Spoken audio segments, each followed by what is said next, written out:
How can we increase speed towards a circular economy for plastic waste? Warmly welcome to listen and to discuss this topic today with us at the German-Swedish Chamber of Commerce. For the 5th year in a row, we address this important subject by arranging seminars together with German BASF, which is the largest chemical company in the world. Circularity has become a huge topic in the world, and we need to take actions to use our resources better. So why is this so important to the German-Swedish Chamber of Commerce? The chemical sector is one of the largest trade areas between Germany and Sweden. Swedish imports of chemicals and plastics from Germany accounts for about 20% of all imported goods. In addition, the chemical sector is part of cars, textiles, buildings, food, and so on. Together with BASF and you, the Chamber would like to contribute to an increased speed towards a circular economy by bringing German and Swedish skills together for more innovation. So, let's begin. Next to me I have Mark Meyer, Managing Director for BASF in the Nordic countries. What are your expectations from the discussion today? Thank you, Malin. Certainly a lively discussion, I would like to say. I think we have a brilliant set of participants throughout the next hour and a half.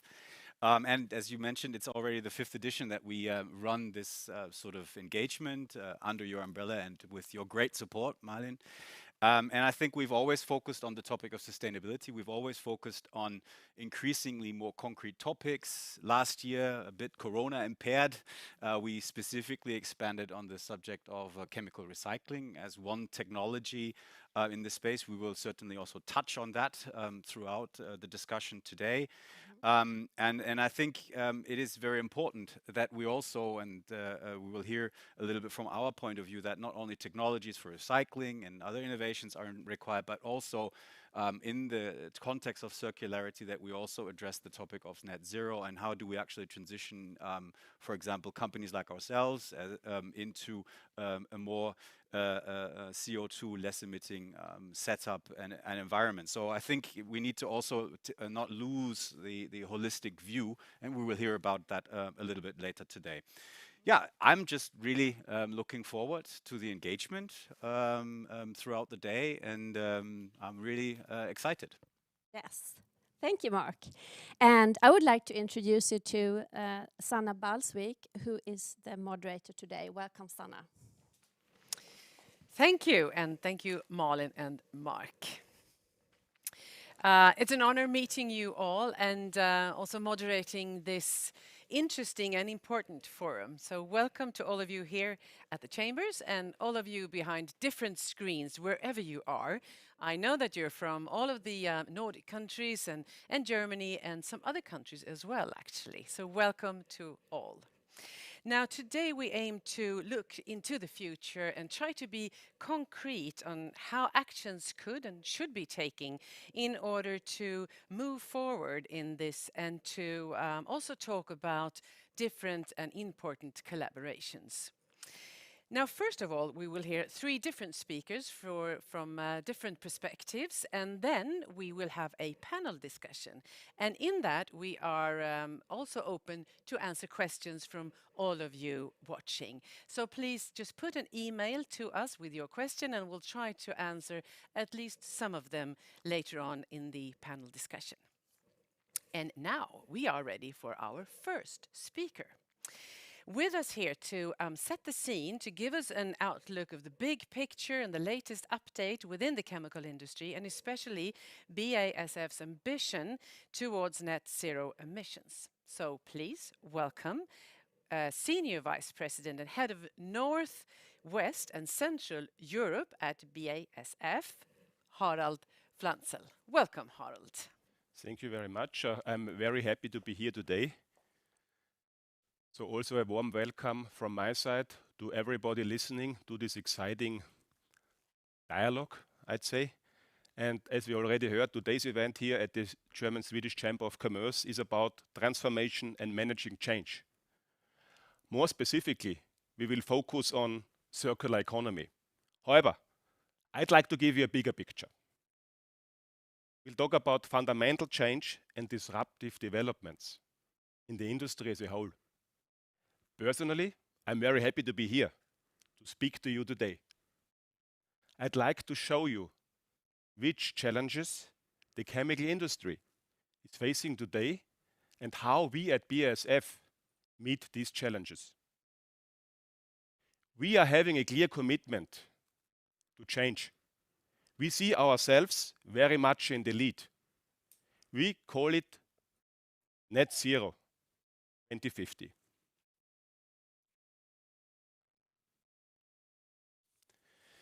With the Green Deal, our economy is currently facing disruptive challenges, and of course the ultimate goal is to become green and digital.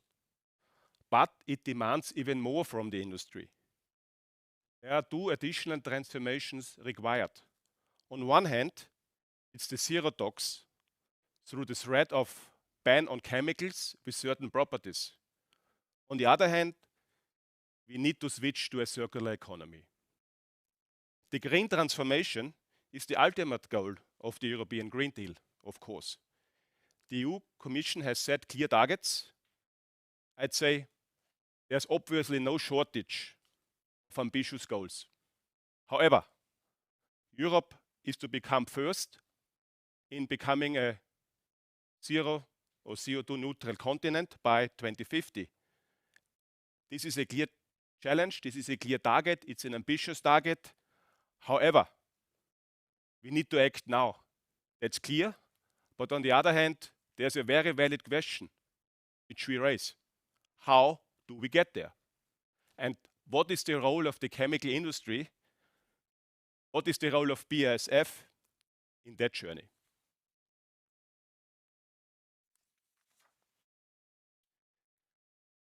The circular economy, today's topic, is urgently needed.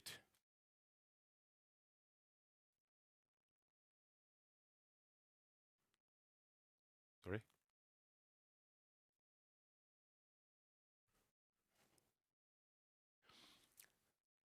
The circular economy, today's topic, is urgently needed. Mechanical recycling has been firmly established. However, we need to do more to bring back valuable raw materials into the production process. The chemical industry itself, of course, the recovery of raw materials is not always that easy. On one hand, of course, you know the PET bottles, which are easy to recycle. But on the other hand, you have to imagine if we paint the car, how can we recover the paint? How can we recover the pigments from the car? This is almost impossible, I'd say. Nonetheless, we are also working on other topics like recycling of mattresses, recycling of batteries to regain valuable raw materials. A large project, of course, in which we engage is chemical recycling. There we use mixed plastic waste to produce an oil, which we use as a very valuable raw material going forward to produce new chemicals. This is a very complex and not economically viable process, but it's one of the solutions to meet the transformation requirements for our industry. And why is the transformation towards climate neutrality such a major challenge for the chemical companies, for the chemical industry? The answer is actually quite simple. When oil, gas, and inorganic raw materials are processed into chemical products, very large amounts of energy are required. Unfortunately, many people are not aware of the fact that many value chains start with chemical reactions. In the steel industry, iron oxide is converted into steel. In aluminum smelters, aluminum oxide is converted into aluminium. And last but not least, cement industry is using limestone, which is converted into cement in the calcination process, which requires lots of energy. In comparison thereto, of course, subsequent processing does not require so many energy, meaning is not so energy intensive as the value chains I just described to you.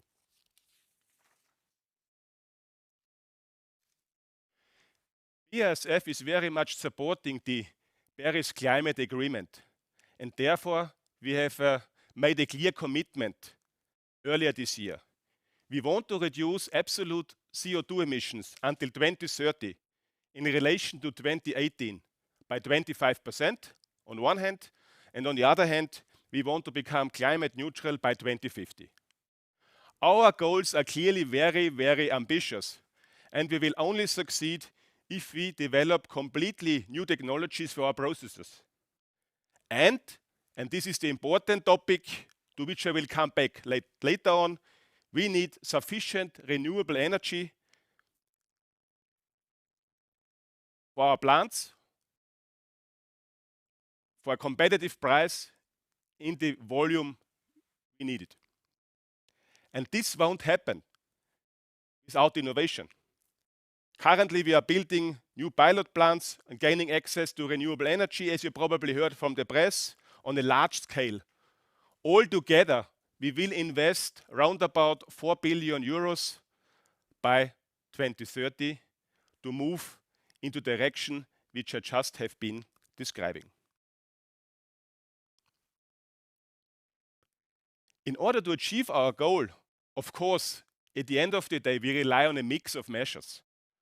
On one hand, and this is what I already have stressed, we need to convert our energy supply to renewable energies. Secondly, we need to move into electrical steam generation. Thirdly, we need to develop new emission-free processes and technologies, such as methane pyrolysis. And last but not least, and this is a very relevant topic here in the Nordics, specifically here in Sweden, it's about the usage of bio-based raw materials. The big question now is, how can the transformation of the chemical industry to CO2 neutrality succeed? In our opinion, there's only one way: through electrification with renewable energies. This means that the chemical industry has to completely transform. Unfortunately, we cannot change the thermodynamics of the processes of our production. And this is of course true for the whole chemical industry, for the cement industry, for the aluminum industry, and for other upstream industries.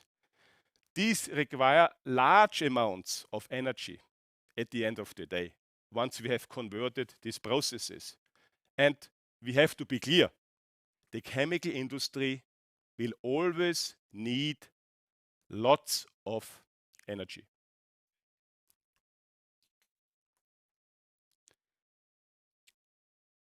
When it comes to green electricity, and I need to go back one slide. When it comes to green electricity, we are pioneers in our industry.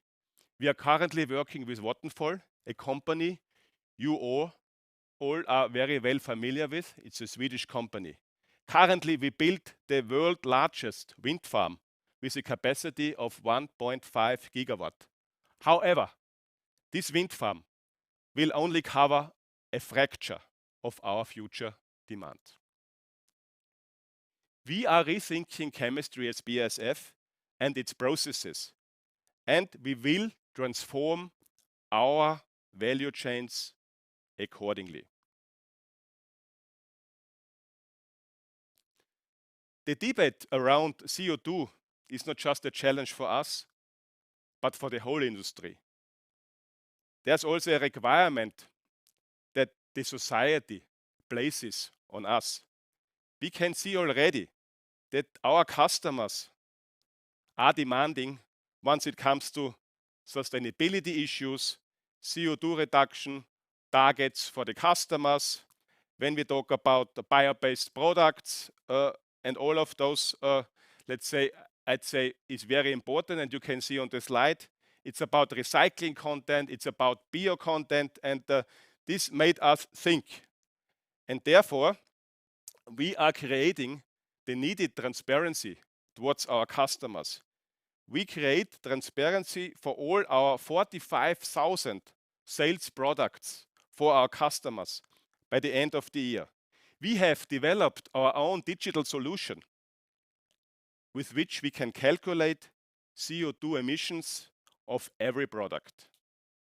Our customers really appreciate this level of transparency. However, zero carbon has its price. Our investment in this transformation must have a return.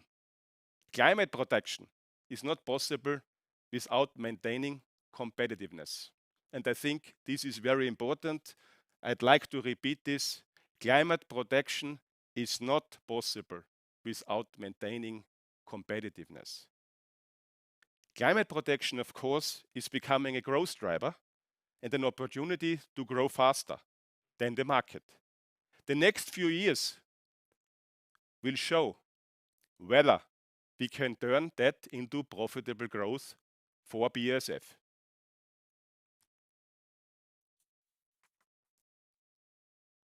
Finally, the future is about a fundamental system change in industry and society. Many challenges and transformation take place at the same time. To master all of this, we rely on our strong value structure within BASF, which is based on integrity, credibility, determination, and also technological strength. We create chemistry for a sustainable future. This has been our corporate purpose for many, many years. Sustainability is therefore strategically firmly anchored with us for a long time. With our commitment to our climate targets by 2030, we are pushing the edge of what is technically possible. BASF is certainly leading the chemical industry in the transformation, and we have the courage to move forward. What worries us is the lack of framework conditions in Europe. Without these, the transformation won't advance with the speed necessary. We like ambition, but we are here in a real race, faster and higher. We are really worried that there is no plan for the how. We need a new and closer type of cooperation between politics and industry. For the how, we need to define pragmatic, positive regulation so that we can combine climate protection and competitiveness in Europe. Thanks very much.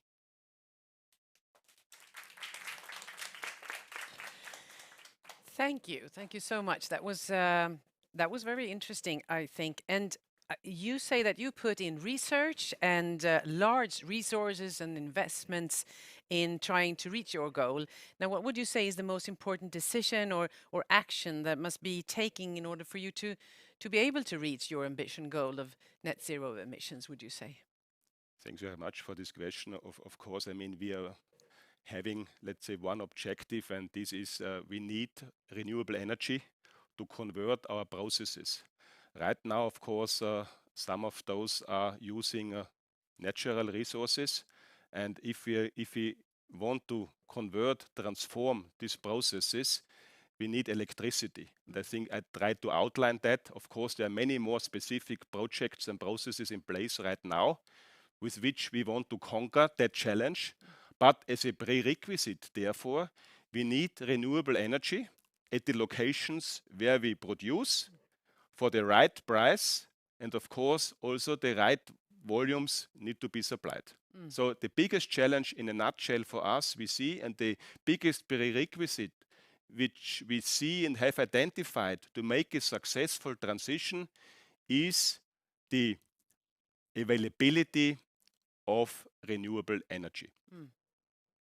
quite a challenge for all countries and for the entire planet, I would say, isn't it? Absolutely. To find this, yeah. Absolutely. This is not only a challenge, I would say, for the chemical industry in Sweden. This is, of course, truly valid for all the chemical industries across the globe, and even more so for the chemical industry in EU 27. And we are going to talk about chemical recycling. And how do you see chemical recycling in the context of circular economy? I think chemical recycling is a very important topic. And I think for us as BASF is very important to underline that we see chemical recycling complementary to mechanical recycling. Because sometimes we notice that we are seen as a competitor by companies who are performing a mechanical recycling. We believe this is a very good technology, but of course, like chemical recycling, also mechanical recycling has its limits. And therefore, we see clearly that mechanical recycling and chemical recycling are complementary to each other. They both need to work then. Absolutely, both need to work to have the transition, successful transition to circular economy, of course. Thank you so much. Please stay with us and have a seat. Thanks very much. Thank you. Thank you so much. And we are now ready for our next speaker. We will now focus on the chemical recycling in Sweden and tell us more about the government assignment and the work that's been done since last year's German-Swedish Tech Forum, actually. So a year this has been going on. And here to tell us more about this is Åsa Stenmarck. Welcome. You are a material flow expert at the Swedish Environmental Protection Agency, Naturvårdsverket, as we say in Sweden. Welcome, Åsa. The stage is yours. Much. Yeah. So, hello everyone here, but also sort of behind the screens. As I was introduced, I work at the Swedish EPA, and there I'm responsible for the National Plastic Coordination, which is an assignment that we have got from the government. In order to drive the change towards a more sustainable plastic use in Sweden. And we're doing that by spreading knowledge, gaining knowledge also. It's not that we know everything, but trying to get knowledge flowing, but also by creating cooperation between different actors. So I'm super happy to be here today to speak to you a little bit about chemical recycling. We have created a roadmap for sustainable plastic use in Sweden. It was launched in May this year. And in that roadmap, we have 4 different effect areas. And just to highlight that we talk about circular economy here today. Circular economy often tends to be looked at as only recycling.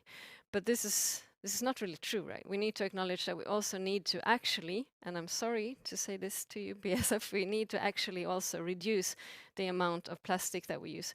We need to reduce not only plastic, but all the resources that we use. We are taking out too much from the earth as it is today. So that's sort of the first statement. But when we have adjusted those levels, of course, we need to make the resources flow in a better way than we do today. And there, recycling is key, of course.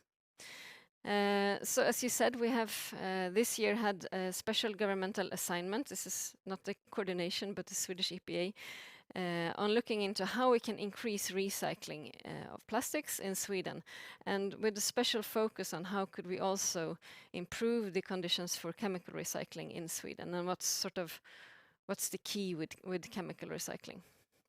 And we have not delivered it yet to the government. That's in 2 weeks' time. So my colleagues are intensely writing on the last bits and pieces of it. But I can give you some sort of glimpses on what we will deliver. And first of all, I'm very pleased to hear that you're also saying that chemical recycling and mechanical recycling need, of course, to exist side by side, right? I think that's a common agreement among all different actors. We see huge benefits with mechanical recycling. Is much less energy intense, for example, while chemical recycling has other benefits, like could possibly reduce the amount of hazardousness in the plastic waste, etc.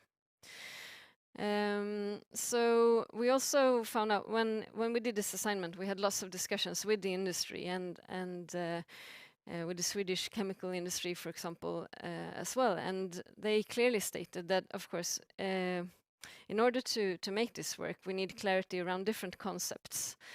So we need to know what chemical recycling, what sort of animal is it? Is it recycling, material recycling, or is it just something else? What's the status? And we say that it is recycling, the part that goes into new products, right? So you know that you always have losses in processes, right? But the parts that actually go into new products, we can say that that's recycling. It's according to the common EU waste legislation, actually. So one thing that has become a waste, that's one important thing as well, has to become a waste first. So certain wastes or byproducts from the industry that is not today looked as wastes should not either be looked at as recycled things because they have not been waste. So pure industries, I don't know if spillage is the right English word, but spill in Swedish, will not be, in our opinion, the best thing to recycle, because that will sort of drive the focus away from the recycling that we need to create, which is the hard part, the things that have been out in society or that would need more processing than these purer materials. So that's one thing.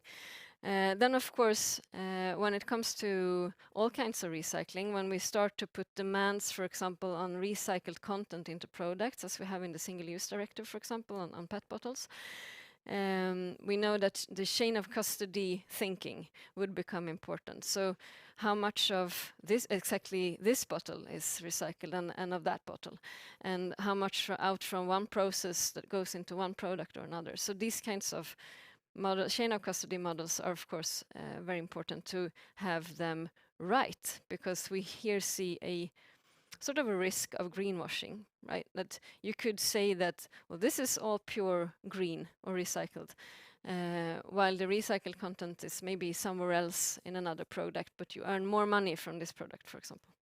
So chain of custody models, but with a sense of control and clarity to avoid greenwashing towards both customers, but also governments or whoever is asking. You see that I'm not forgetting anything here. Yeah, so also to avoid greenwashing, we see also risk of, but maybe that's not so much for chemical recycling per se, but we see a risk of locking ourselves into low quality recycling, which is, I'm not saying that chemical recycling is a low quality recycling, but we have other kinds of recycling that are. But what's true for chemical recycling is that we see a potential risk of lock-in effects into technologies, because this is huge investments, as you know from BASF. It's huge investments going into these plants if they are to be real, and of course they will stay there for a long time. And a Swedish parallel is our incineration capacity, which is huge, and we see this kind of technology lock-in risk. I'm sure that industry will deal with this in the best way, but that is one risk that we see. Another risk that we have sort of thought of, discussed among us, but also with different industry actors, is what kind of waste will actually be going into these chemical recycling plants. So a few years ago, I made a governmental investigation, and back then the sort of thought of chemical recycling was that it could take all the hard parts, right? All the hard parts of plastic, the dirty ones, the mixed ones, the fractions with hazardous substances in it.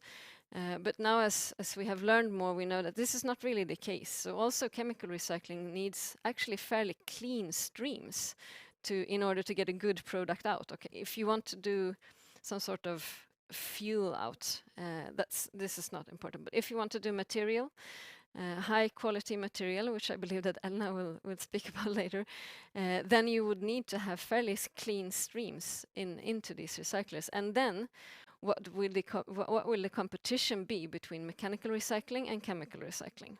So even though we are agreeing that, okay, these two techniques should exist, or actually it's many different techniques there, but these two different labels of recycling should exist side by side, that's what's best for everyone. We do see we don't really know what's happened, but a risk of chemical recycling taking too clean streams, and then of course hampering the mechanical recycling.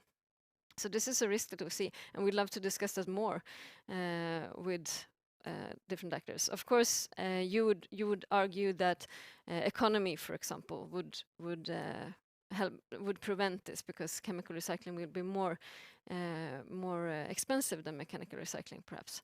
But then you are large companies, the chemical industry are large companies, and you have a lot of power to put in, maybe compared to smaller mechanical recycling facilities. So that's one thing that we need to discuss further.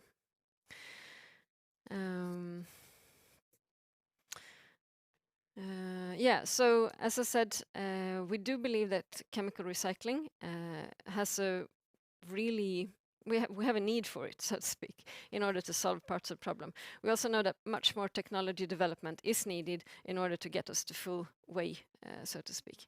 And we know that we need to have clarity around different concepts, different wordings, like chain of custody models, mass balance models, etc. But also in terms of what do we call recycled content or not. So this was a sneak peek of what we're going to deliver to the government by the end of this month. Yeah, and thank you for having me here. Thank you. Thanks, Åsa. Thank you. Super interesting. Lots of challenges, Yeah. I can hear. I read an article before this that said that in 2017 in Sweden used 1.3 billion tons of plastic and only 10% was recycled. Yeah. Do you know what that numbers are today, or what the trend is now 4 years later? We are making this new study. Yeah. So in a few months I will be able to answer that with numbers from 2020. But now we don't really know. But as I think that you can see all over the globe, we have not sort of decreased our plastic usage, right? So you also mentioned Corona, for example, which was a huge driver for plastic in general. Why was that? Because of what the hospitals needed, or what we... Both that, all the single-use items are basically plastics, but also in terms of, I think, other things like eating out more, packaging in general becomes maybe more important when you want to secure things, etc. Okay. And we don't see that the recycling has increased that much. We only follow the packaging. Generally, it's getting better and better, and thanks to Elena and other colleagues there in the packaging industry, we do see a plastic geek like me when I walk around in the stores. I do see that packaging is becoming more and more recyclable, which is of course the first step. Then we need to collect much more of this packaging, but also of other plastics. Yeah. And you told us about your plan and your long-term strategies for plastic and sustainable plastic use. What is needed to be done to fulfill that? You said a few things, but if you can highlight one, what is the most important thing? I think the most important things are, it will not be one, but anyway, guts. So take a lot of guts to make change. It's needed that we sort of step outside the comfort zone here, and that we seek cooperation with different actors that we are not used to cooperate with. So you mentioned cooperation between industry and politicians, for example, which is sometimes happening and sometimes not happening. So these kinds of new cooperations, also between customers and clients throughout the whole value chain. So cooperation and guts.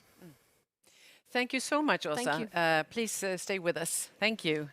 Åsa spoke about the use of plastic material, and we know, of course, and you all know, of course, that so much around us is made out of plastic in one different way or another, and it's hard for us to live without this. and especially packaging, as you talked about also. And as I understand, it stands for roughly 40% of plastic use throughout Europe.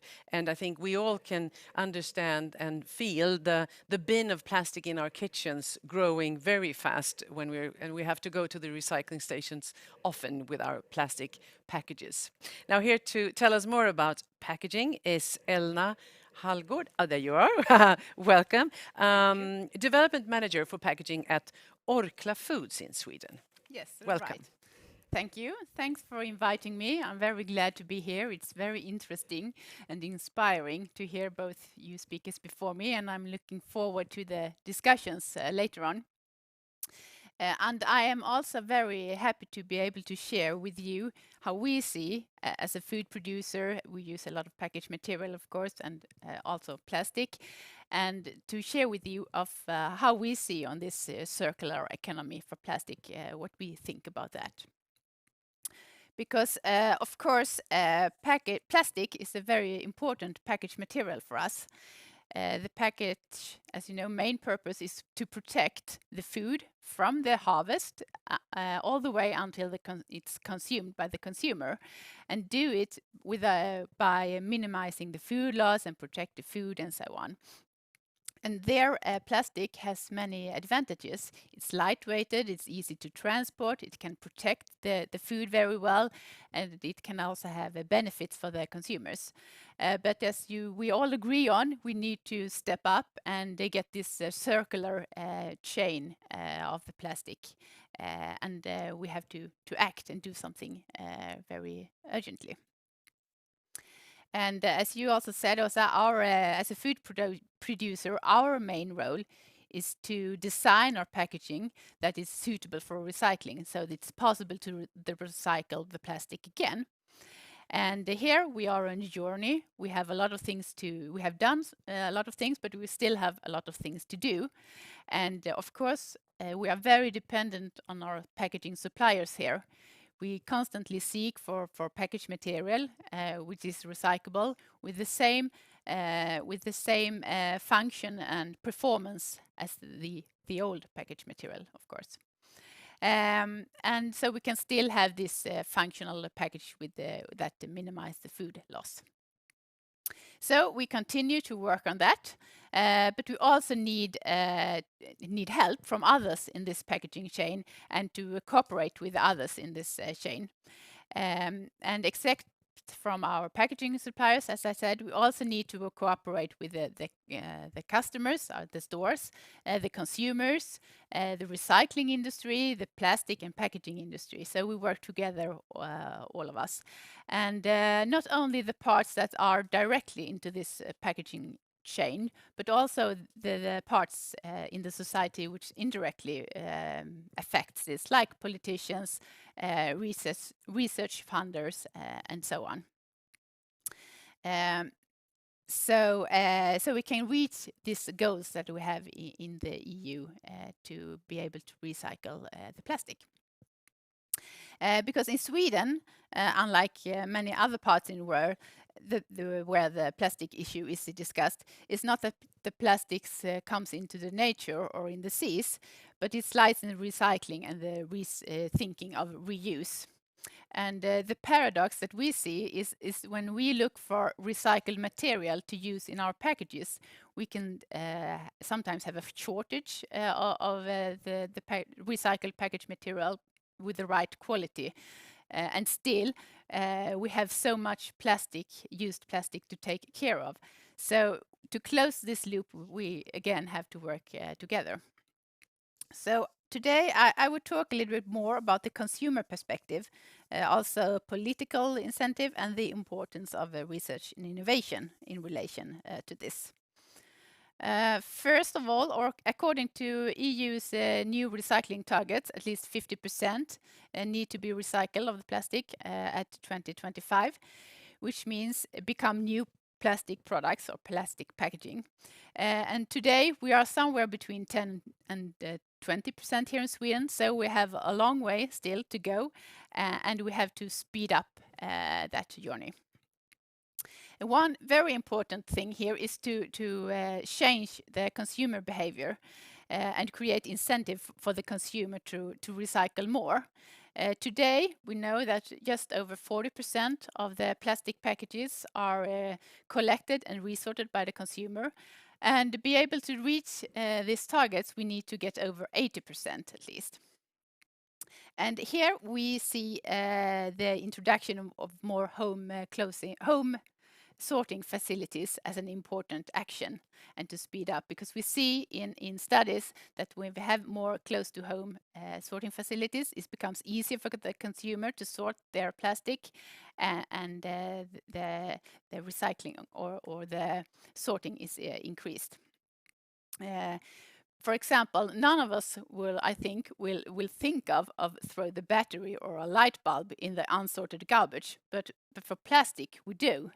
And why is that? We have to change our mindset so we see the plastic as something that can be used again. Today we just see it as something that you throw away. And we, as a food producer, we also have to think of that when we design our packages. So we design them, if it is plastic, it should look like plastic. If it is paper, it should look like paper. And also we be very clear of sorting instructions, so it becomes easier for the consumer to sort it. It should be big letters and easy to see and so on. But also here we need help. We need help to speed up the implementation of these near to the home sorting facilities, and also help with the information and some educational campaigns and so on from other parts of the society. So from a political perspective, we need economical policy instruments to promote the use of recycled plastic, which will increase the demand for recycled plastic. For example, we have the National Agency for Public Procurement here in Sweden. They have recently introduced sustainability criteria for packaging into their procurement criteria, which is one good way to increase the demand of used recycled plastic, and that's one way. And we also need clear rules and a common standard of the definition of what is recyclable.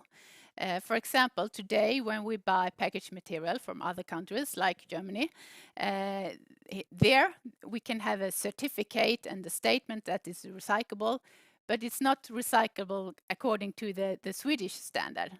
So here we would be helped if we could have a common framework and a common definition, because it's not so confusing anymore.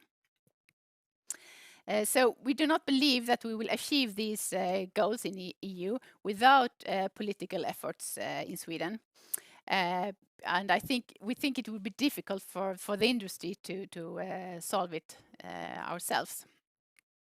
So political demands are needed, and some kind of quota system combined with financial incentives rather than penalties, we think would be good.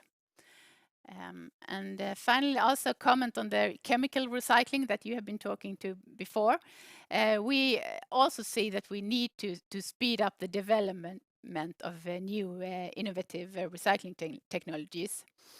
And then I know there is a lot of research going on, but as you also have mentioned before, there is not one single technique that is usable for all kind of plastics, because we have so many kind of plastics and packages. So I think we need to have a range of different technologies, for example, mechanical and chemical. And here the chemical recycling, we see it as one way to complement the mechanical recycling. And for us, the advantage of chemical recycling is to take care of some plastic types that are unable to recycle with mechanical recycling. And another advantage, as we see it, is that since we break down the molecules bonds and build the plastic up again, the recycled plastic can have a higher quality than other types of plastic, and can be used for other things. So this will enable us to produce plastics or packages with a higher quality, and to avoid the downcycling. Of course, as you have mentioned, the disadvantage is the high cost, the energy-intensive process, and so on. So therefore, we see that we need to carry on the work and carry on the lot of research is ongoing to further improve these technologies. And here also we think we have to support this journey and this investment in different ways. Of course, we see also that we need the regulations that are aligned with these new technologies and new things coming up. So the regulation that does not inhibit these new technologies and things that we find. So to sum up, we see that we need to set the whole infrastructure in the society to take care of the plastic that we use as near as possible where the usage is, so we avoid unnecessary transports and do the recycling in a climate-friendly way. And to achieve that, as I said, we need political instrument to speed up the demand of recycled plastic. We need a harmonized and clear legislation. And we also need help to how can we introduce and increase the use of recycled plastic in a safe way. We need financial support to research and investments in new technologies. And also, last but not least, we need to speed up the implementation of close-to-home sorting facilities. Yes. Thank you. Thank you, Elna. Thank you so much. Thank you. Now, just a question. Orkla is a multinational and super big company all around the world. Can you tell us a bit about plastic recycling or chemical recycling in different countries, and especially maybe Sweden and Germany? Yes, I think that both Sweden and Germany are very in the front of this journey. As I said in the beginning, our problem is how to close the loop and find the recycling process well function, while in other parts of the world, for example, in Asia or India or so, the problem is more that the plastic is put up in the nature or in the seas. So it's different stages of the same problem. Yeah. Okay, thank you so much. Yes, yes. So when we sell products in different countries, we have to take that into account, of course. Thank you, and please stay on, because now we are going to have the panel discussion, and I'd like to welcome again Mr. Mark Meyer from BASF and Elna. You're here again, and we also have two members of parliament in Sweden. So we invite Amanda Palmstierna from Miljöpartiet, the Green Party, and Rickard Nordin from Centerpartiet, or the Center Party. Welcome all. Please come here so that you will all be in the picture. Welcome, everybody. Let's start with Amanda and Rickard, because you haven't been up here speaking yet. What's your reflection and your standpoint in what you've heard today? Amanda, if I start with you. I think the quote, guts and cooperation, was a very good one. I think it's absolutely necessary to cooperate with research and innovation, regulations from the political side, and also these economic incentives. So that is really the way to move forward. And I think it was also very interesting with this consumer perspective, and it's a lot about trust, and we have to work against greenwashing. And I think also when one stands and should recycle at home, and you know that we burn a lot of plastic, it doesn't make sense. So we burn plastic today, but we have to phase out that over time. We can't continue with that forever. So once we stop burning plastic, I think people will be more prone to recycle. Because then we know as customers that it will be a good thing to recycle. Yes. That it's, yeah, okay. Yes, exactly. Thank you. Rickard, what do you say? I'd say it's been very many interesting suggestions here, and I love the discussion. I also think that the standardization is, of course, extremely important, especially at the EU level, because, I mean, we can't have different things in Germany, in Sweden, in Finland, in France, and so on, because that's unbearable. I also think that's extremely interesting, because if you take the broader picture, when you start making waste a resource, it starts having a value, and when it starts having a value, it gets much more interesting not to dump it in the sea or in the nature and so on. You actually want to collect it. And that's also extremely interesting, because then you can afford informing consumers and all these other things that leads to the whole industry actually developing and changing itself. I also think it was extremely important and interesting to listen here about the need for renewable energy, because the discussion we're having in Sweden is totally different. I am so glad that you're saying renewables, and because that's what we can make quick. And quick and speed is so important, both from our point of view as legislators, because we need to cut the red tape. We have to make sure that the industry can actually move forward in the pace that you actually want. And also it's important that you are clear on your message to us. Not only me and Amanda, because we already agree on so many things, but to the other guys and girls in the parliament, because that's also necessary. So I look forward to you actually putting that forward much broader than just here. Thank you. And actually, the first question I was about to ask you was about speed. So that was a good transition. And Harald, you say act now and plan for the how. And I understand that it's important with the speed and to get things going, actually. We have a new facility in Motala in Sweden. Maybe that's a first step. But in what other ways do we need to act now? Is it politics first? Is it consumers first? Is it investment first? What comes first, and what is the most important thing to do first, to act now on? If I start with you, Mark. Yeah, I think also said when you quizzed her on what is the most important thing, there is not the one important thing. That's the challenge, right? It is a little bit putting something square around a round hole, right? And that's the challenge. That we need to do a lot of things at the same time simultaneously, and I think it is about the intent. You know, coming back to the guts that also mentioned, it is about the intent, and the intent to really make that change, to align the value chain, so to cooperate. We have a lot of discussions with partners like Orkla we work with, or other brand owners in their rights, and we need to ultimately also make clear what we're intending, where we're wanting to go with the end consumer in mind, and to change this. And I think this is where also public procurement comes in, you mentioned, as one thing where legislators could play a role to define clearly what sustainability is, which credits do you get, so putting incentives into it, making it a tradable good. I think this is where we need to start. We address the topic of standards and certifications, and that requires, for me, alludes a little bit to what we've also heard from ASA, is that we need regulatory framework, but that is technology open and scientifically based. And within that, we need to then work with partners on the certification process to call what recyclable content is, to call that also, and have a common denominator on this. And this, I think we've advanced a lot from, hardly any discussion that I have with partners in industry, so customers and partners. In the last 2 years, I think we've advanced a lot of getting more precise on what really industry really wants.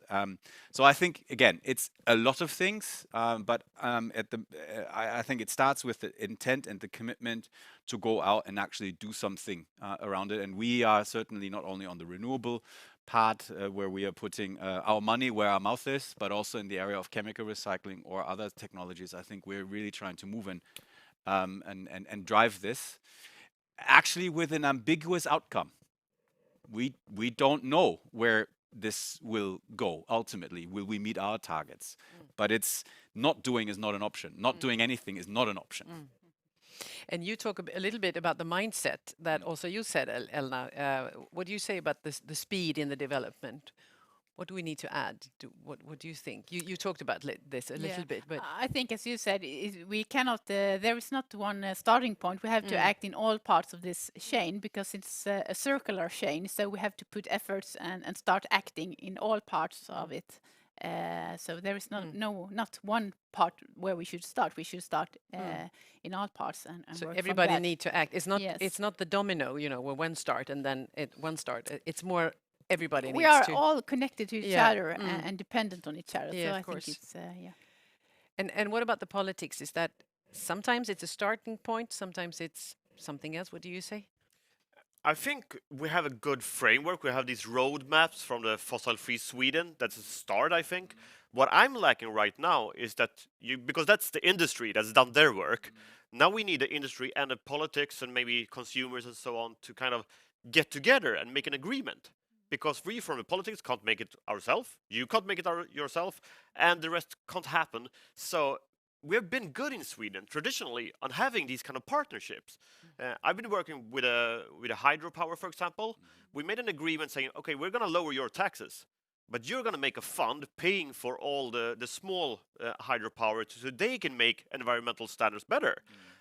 That kind of things that we agree on, because we can't legislate that, because that would get so problematic from an EU point of view, but we can make that kind of agreements. And I think it's the same here. We can make sure that there's legislation and incentives, and we can get some perhaps quotas going, but you have to make the innovations, you have to make the investments, and you have to make sure that the consumer accept it. And I think that kind of agreement needs to be done here and in so many other areas. And that's what I'm lacking right now from the government, actually. Any reflections on speed?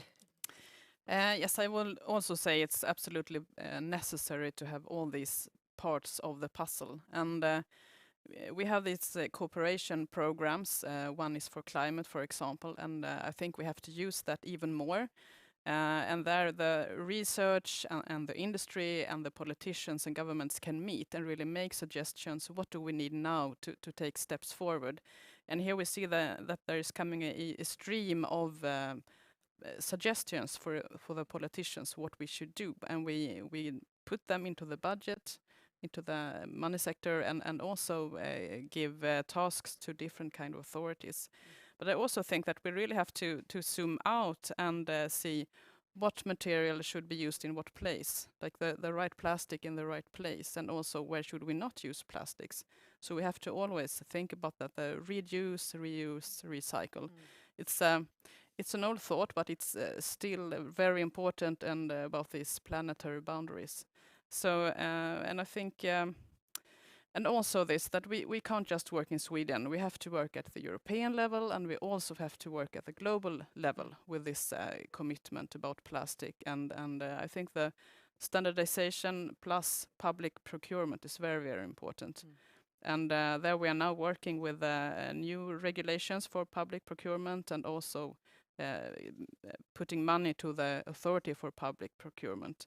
And I think it's interesting if you see over time that before no one really used that in a strategic way, both in the EU and in Sweden, and now it has totally shifted. So I think we can go much further there, and with new business models and so on. So again, cooperation.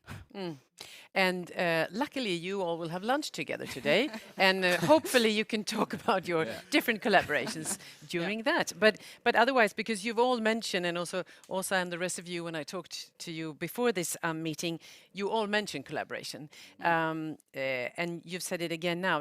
But who needs to talk to who? What is the first phone call you should make on Monday or something? Who needs to talk to who in getting stuff going? What do you say, Mark?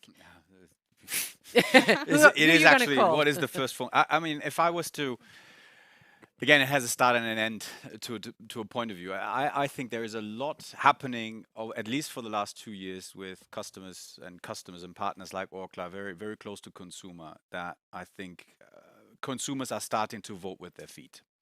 So this is probably the biggest drive that we've, at least from our perspective, in the last 2 or 3 years, that brand owners, now I'll include you as brand owners, really are starting to gear up, really understanding, and probably even moving faster than the political framework is.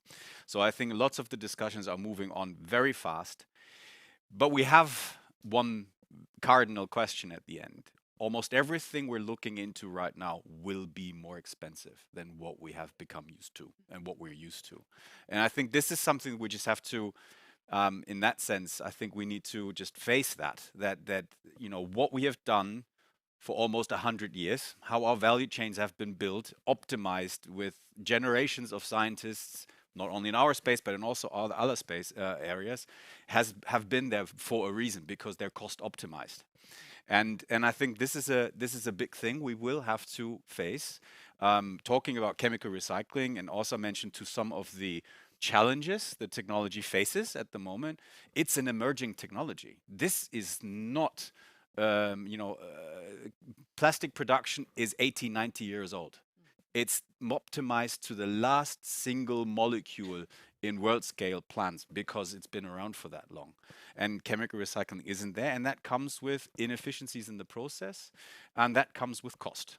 And I think this is something that we need to explain to consumers.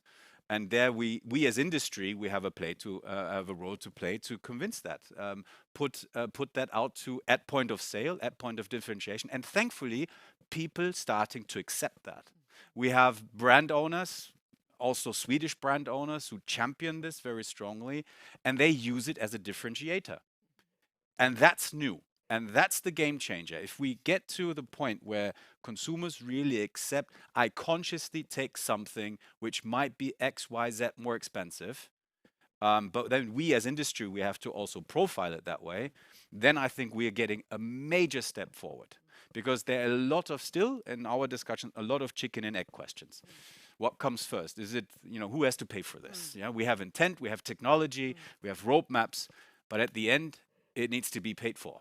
And that's, I think, a little bit of a dilemma, but the consumers will lead the way. I think I'm convinced of that. So that's where we should focus on. To find the new business model, sort Yes. of, yeah. Yeah. And like, also you need to have a good business model, of course, in Orkla. Yes, absolutely. And I can agree what you're saying, because we have done a lot of consumer research on this, and we can see there that consumer are willingness to pay more for if they know that this plastic bottle is recycled to a new bottle, they can accept to pay more. The tricky thing is that they really don't know if it's recyclable or not, or what is really happening. So that's a little bit tricky. So then we need the big letters that you said on the packages. Yes, but that comes in what you're saying, that many people think that, the plastic is burnt down anyway. So, but there is a willingness, and there is a starting point to work with from the consumer point of view, absolutely. And that is very positive, I would say. Yeah. Reflection on this, or who will you call on Monday? Rickard? Well, I'm not calling that many people in that sense, because You are I'm being called. more like that. But of course, I said it before. I would like the Minister of Environment. I think on Monday he's probably going to recover from the COP in Glasgow. But otherwise, I think he should call the industry. But what I think is important is stating, first of all, I mean, the packaging is still a very small fraction when you pay for a product. So it's, even if it's more costly, it's a small fraction, and the income level has gone up pretty high. So I mean, it is affordable, but I think there's two things that we should take into account when discussing the price. First of all, if we make a proper price on carbon, I mean, the relative price of renewable or recycle is going down, which is extremely important. And the other thing is working with mass balance. The principle of mass balance, we're using it in electricity. I'm buying green electricity, but I know that the closest power plant to my home is not renewable, which is a problem, of course, but I'm going to get these electrons anyway, but I'm paying for green. And I think that's something we should apply on many other areas. This is one area, for example, and then you can get consumers, a few of them, to pay a much higher price for having the renewable product, which is on a molecule level, perhaps not it, but on a mass balance level, it is. And I think that's extremely important to make the front runners willing to pay. Okay, thank you. Any remarks on that? Well, I think there's both issues about the cost structure, the economic structure, and also trust. So it should never be a competitive advantage to kind of do the wrong thing. So we have to, greenwashing is a growing problem in both Sweden and in the EU. So we really have to take measures to make the greenwashing stop, actually. And we also have to take measures to really, so that the companies that recycle and reuse more, that they really get to better economics, and that the business models are really working. So I think those two issues are really important. So, and I'll of course talk to the environmental minister when he comes back. Okay, excellent. Yeah, He's going to call Harald on Monday. perfect. Very good. Thank you so much. I think that we do have some questions here in the room, in the audience. Yes. Good morning. I'm Camilla Åberg from the Swedish Institute for Standards. It was great to listen to these presentations and the dialogue after. We heard you speak about the need for standards and the need to cooperate, which are really good points, and the need for regulation and active political decisions. But when it comes to standards, I think it's an important point that I have to make, and that is that standards are set together in a consensus-based form in platforms such as the Swedish Institute for Standards in Sweden, or in Germany we have the DIN. So the active participation from companies in these technical committees are key to success. And I think our Agency for Environment Protection is very active in several of these technical committees, and I think it's an example for others. So I would just invite you to have a look at the activities we have in all the sectors, aiming at sustainable solutions at our webpage sis.se. Thank you so much. Thank you. Thanks so much for this. Yeah, Mark. Absolutely right. And we're all over it. And I think that you mentioned the chain of custody model. I think this is, if you look at the certification and the standards, that is probably the question that we need to really riddle out as standards, as that is basically the key topic, not only for chemical recycling and basically closing the loop. It essentially is the framework of closing the loop, and we have to do this in the right way, but also to introduce more, for example, bioresources into the existing. So it's not only chemical recycling, which is one bit, it comes with its technological circumstances, but also introducing more biofeedstocks into the value chain. So I think here that's very, very important. And yeah, of course, we always come from slightly different angles, different assets, and of course our interest, and we are heavily involved in the ISO work on particularly the mass balance approach, both mirror groups here in Sweden, but also internationally in Germany. So we're really heavily involved in this because we see this as a key part to really then get the regulatory setting going for really reintroducing materials in value chain. And of course, we come from our asset base, and I alluded to the cost element that we see into the value chain. We just still think that using the existing assets that we have applied in the industry will still be the way how we can actually make this transition also affordable to consumers and the industries. So one of our drivers is, of course, trying to build guaranteed standards that people and consumers and partners can rely on, that avoids greenwashing, but focuses on the key topics. And for us, that is still a mitigation of CO2. Yeah? So it is by replacing hydrocarbons as feedstocks with alternative feedstocks, and by that mitigating CO2 in scope 3. And I think this is key where we're aiming for. So absolutely on it, the importance of standardization is absolutely, at least from us, very much recognized. Anyone else want to comment? Yeah. Yeah, and I think it's not only important with this chemical recycling standards. There's so many other standards that need to be set as well. I know a company in the west of Sweden who are actually exporting plastic material to the Netherlands to get an end of waste criteria there to export it back to Sweden to actually make new products, which is a huge problem because they can't get end of waste criteria in Sweden. So I think like that, and also quality measurements for waste, so you can actually trade these valuable resources between EU countries. There's so many other things there that I think Sweden is also lagging behind, that we need to take into account and make sure that we are speeding up. Thank you. Do we have another question in the room? No, but we do have a question that we've been sent from the audience online. I'll start with you, Mark. If only 15% of plastic is recycled today, what percentage will be able to be recycled with chemical recycling as a complement? As also Harald alluded to, I mean, again, our intent is that chemical recycling will complement the recycling efforts.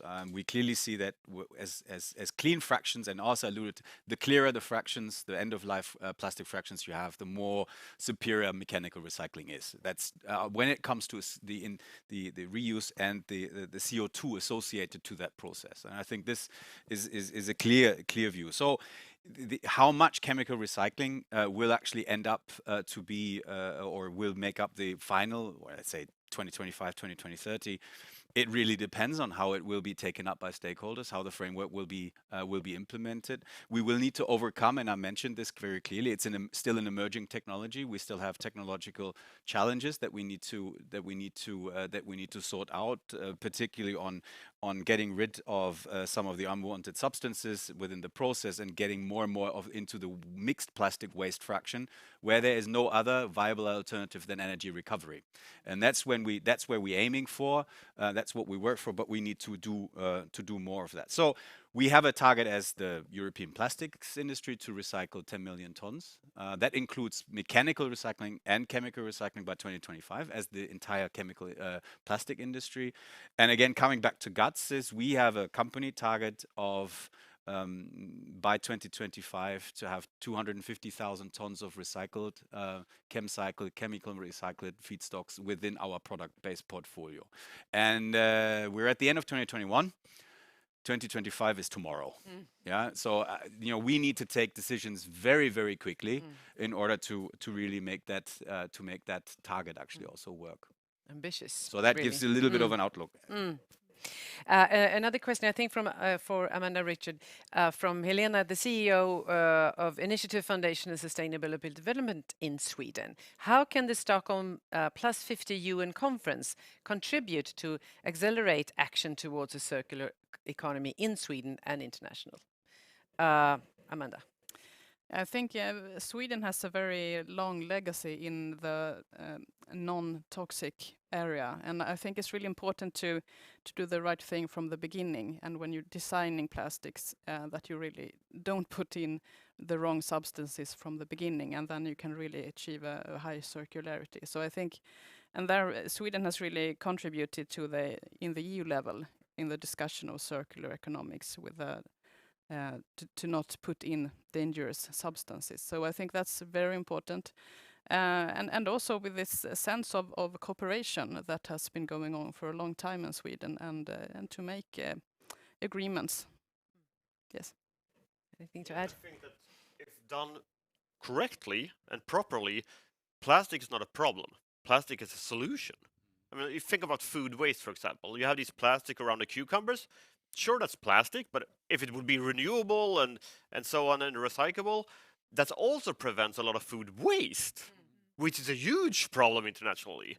Or around grapes, for example, is another typical example. So I think if we can take that kind of approach, that we should use plastic when we need a plastic, when it's much better than all the alternatives, I think that's extremely important to have a broader discussion. And if you really think about it, when the plastic has transformed into renewable and you recycle as much as possible, well, then actually it's not a problem from a climate perspective anymore. And it's actually not a problem if you don't recycle 100% either, because then it's only renewables that you burn in the facilities where you get heat and you get electricity, which we also need. So I think that's also something to keep in mind, that you shouldn't actually recycle when the cost is extremely high, if you have made all the other things along the way. So I think that's also something that we can contribute with, I think. And of course, all this technology that we are building in Motala, for example, and the district heating we have in Sweden, if you start making that around the globe, a lot of things will be won. Good. And food waste and packaging for different kinds of food is something that you work with all day, of course, every day. And you and I, we talked about traceability in order to recycle and to get packaging that you can use for different types of food. What's the good thing of traceability within the plastic waste? Well, the traceability often gives a higher quality of the packaged material. For example, we have here in Sweden the deposit system for PET bottles. And here we have a closed loop with all the PET bottles. We know what goes into the loop and we know what comes out. And that makes it also possible to use as a material for food contact. So I think, the closed loop and that you have the traceability is, of course, very good. So this is also something new that could be added to help you in your goals. Okay. Yeah. Now, time goes very quickly when we're having interesting discussions. Also, time goes quickly and it's soon Christmas. And if you can you can write your Christmas wishing list, and if you have one wish, quickly now, all of you, what would that be in regards to this topic? I start with you, Mark. No, I'm the first one. You have 3 more minutes to think about that one.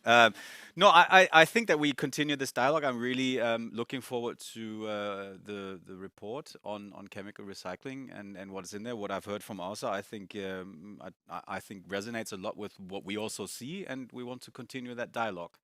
Yeah, making it something. So we as a company, we have full intent to really contribute and find solutions, not to put something out there and then take advantage as maybe seen by parts. We really want to make this an effort. We have a pledge to make this a success, and then let's work together, particularly with the regulators in that part, to find those ways how that we can find level playing field for everybody. Also as Father Christmas, yes. in that regard. No, at least it's a very important starting point to then talk around those issues that are being brought up, and how can we shed more light, how can we support with content and insights into the questions and the challenges that are being raised, and how can we then drive that together forward to actually then make it work. Excellent. Yeah. Thank you. Just one wish now, because we don't have much time. What do you say? Okay, just one wish. Well, we really wish that the budget will pass the parliament now. That's a really big issue. So, well, I promise to have the courage to cut the red tape and make sure the legislation gets in place. If you guys from the industry have the courage to actually take the discussion, making sure that you are making your things, but also that you are pushing us into what you actually need. Because if you're not clear, it's not going to happen. Excellent. Thank you. Elna. Yeah, well, I'm looking forward to see that the packages that we put in the market really can become new packages again. So we get that, and I see that I cannot get that for this Christmas, but I hope very soon anyway. Next Christmas. Yeah, next Christmas. Thank you so much. Applause for the panel. Thank you so much.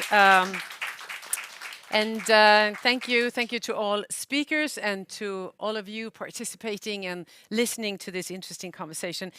Hopefully we've encouraged to more discussions, collaborations, and also that we've highlighted some very important question here today. And I think maybe we can sum it up by be brave, I think. Mark, do you have any closing remarks on this? No, I think you, because we're out of time, I think. No, you, and I talk a lot. So, no, I think you covered it perfectly. Okay. Guts. So, guts. Thank you very much. Be brave out there, and thanks for today. Thank you. Thank you.